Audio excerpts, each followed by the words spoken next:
हम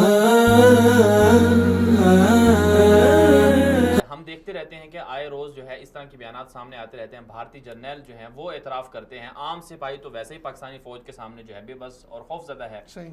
और जिस तरह से ये एतराफ़ सामने आया अब कि भारतीय जर्नैल ने कहा कि पाकिस्तान की जो फ़ौज है वो इंडियन फ़ौज के मुकाबले में ज़्यादा इंफॉर्मेशन रखने वाली है और भरपूर तरीके से, मजबूत तरीके से, मुनज़्ज़म तरीके से जंग को जीतने मैनेज वाली है, करती है, जंग चीज़ों को को मैनेज करती कैरी जीतती है। करती है। ये बात बिल्कुल ठीक है। सही। और पाकिस्तान के IAS के पास ये ताकत भी है और पाकिस्तान ने अल्हम्दुलिल्लाह ऐसे ही किया है। अभी ये जो 27 फरवरी को जो उन्होंने पुलवामा हमले के बाद पाकिस्तान पर जारियत की कोशिश की तो इसमें पाकिस्तान ने ऐसे ही किया है। सफारती जंग भी लड़ी है, सफारती महाज पर सारे अपने जो प्लेटफॉर्म थे उनको मुतहर्रिक किया और फिर दूसरी तरफ से खुद इंडिया को भी समझाया कि जो कुछ आपके पास है उससे ज़्यादा हमारे पास है। तो मैं समझता हूँ ये पाकिस्तान की फ़ौज की बहुत बड़ी कामयाबी है।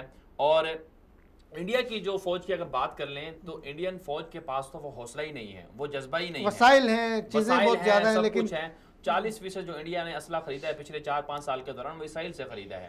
इसराइल से जब इंडिया इतना असला खरीद रहा है फरसुदा और है, उसके अमेरिकी ऊपर अखबार ने कहा पुराना है सारा कुछ। उसके ऊपर इन्हिसार कर रहा है तो लेकिन उसके बावजूद जो है उनके और आज भी पिछले कोई मैग पिछले 21 बिल्कुल, गिर गया, पिछले जहाज फिर गिर 2 गया। हफ्तों के दौरान जो है 2 महीनों के दौरान पिछले उनके 6 जहाज जो हैं वो तबाह हो गए। 2 पाकिस्तान ने मार दिए हैं और 4 जो है उनके खुद ही गिर गए हैं, उनके पायलटों को उड़ाना नहीं आता।